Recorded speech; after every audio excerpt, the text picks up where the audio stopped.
S ನೋಡಿ, ಚಲಿಸ್ತಾ ಇದ್ದಂತಹ ಕಾರಿನ ಮೇಲೆ ಬೃಹತ್ ಮರ ಬಿದ್ದು ಅವಾಂತರ ಕೂಡ ಸೃಷ್ಟಿಯಾಗಿದೆ. ಬೃಹತ್ ಮರದ ಕೊಂಬೆ ಬಿದ್ದು ಇಬ್ಬರಿಗೆ ಗಂಭೀರವಾದಂತಹ ಗಾಯಗಳಾಗಿದೆ. ಬಸವನಗುಡಿ ರಾಮಕೃಷ್ಣ ಮಠದ ಮುಂಭಾಗ ನಡೆದಿರುವಂತಹ ಘಟನೆ ಇದು.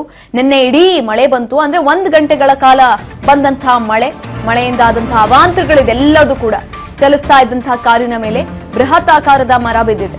ಬೃಹತ್ ಮರದ ಕೊಂಬೆ ಬಿದ್ದು ಇಬ್ಬರಿಗೆ ಗಂಭೀರವಾದಂತಹ ಗಾಯಗಳಾಗಿದೆ. ಬಸವನಗುಡಿ ರಾಮಕೃಷ್ಣ ಮಠದ ಮುಂಭಾಗ ನಡೆದಿರುವಂತಹ ಘಟನೆ ಇದು. ರಾಕೇಶ್ ಮಂಜುನಾಥ್ ಎಂಬುವರಿಗೆ ಗಾಯಗಳಾಗಿದೆ. ನಿನ್ನೆ ಸಂಜೆ 7 ಗಂಟೆಗೆ ಕಾರಿನಲ್ಲಿ ಮಂಜುನಾಥ್ ಹೋಗ್ತಾ ಇದ್ರು. ಈ ಸಂದರ್ಭದಲ್ಲಿ ಕಾರಿನ ಮೇಲೆ ಬಿದ್ದಿರುವಂತಹ ಬೃಹತ್ ಗಾತ್ರದ ಮರ. ಕಾರಿನಲ್ಲಿದ್ದಂತಹ ಮಂಜುನಾಥ್ ಹಾಗೂ ರಾಕೇಶ್ಗೆ ಗಂಭೀರವಾದಂತಹ ಗಾಯಗಳಾಗಿದೆ. ಗಾಯಾಳುಗಳಿಗೆ ಖಾಸಗಿ ಆಸ್ಪತ್ರೆಯಲ್ಲಿ ಚಿಕಿತ್ಸೆಯನ್ನ ಕೂಡ ಕೊಡಿಸಲಾಗ್ತಾ ಇದೆ. ಚಿಕಿತ್ಸೆ ಮುಂದುವರೆದಿದೆ.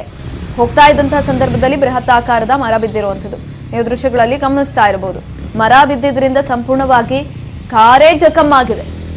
ಇನ್ನೊಂದು ಕಡೆನಲ್ಲಿ ಅವ್ರಿಗೂ ಕೂಡ ಮಂಜುನಾಥ್ ಹಾಗೂ ರಾಕೇಶ್ ಅನ್ನೋರು ಕಾರ್ನಲ್ಲಿ ಇರ್ತಾರೆ. ಅವ್ರಿಗೂ ಕೂಡ ಗಾಯಗಳಾಗಿರುವಂಥದ್ದು. ಖಾಸಗಿ ಆಸ್ಪತ್ರೆಯಲ್ಲಿ ಚಿಕಿತ್ಸೆಯನ್ನ ಕೂಡ ಕೊಡಿಸಲಾಗ್ತಾ ಇದೆ. ಈ ಒಂದು ಸಂದರ್ಭದಲ್ಲಿ ಆಗಿರುವಂತಹ ಅವಾಂತರಗಳು ಒಂದಲ್ಲ ಎರಡಲ್ಲ, ಸುಮಾರು ಇದೇ ರೀತಿಯಾದಂತಹ ಘಟನೆಗಳಾಗಿದೆ. ಎಲ್ಲಾ ಕಡೆನೂ ಕೂಡ ಮರಗಳು ಬಿದ್ದಿದೆ. ವೆಹಿಕಲ್ಸ್ ಮೇಲೆ ಮರ ಬಿದ್ದಿದೆ, ಮನುಷ್ಯಗಳ ಮೇಲೆ ಮರ ಬಿದ್ದಿದೆ, ವಿದ್ಯುತ್ ಕಂಬಗಳು ಕೆಳಗಡೆ ಬಿದ್ದಿದ್ದಾವೆ.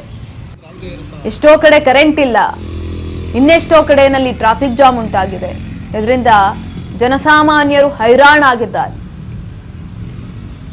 ಸಿಲಿಕಾನ್ ಸಿಟಿಯಲ್ಲಿ 1 ಗಂಟೆ ಮಳೆಗೆ ತತ್ತರಿಸಿ ಹೋಗಿರುವಂಥದ್ದು ಜನರು.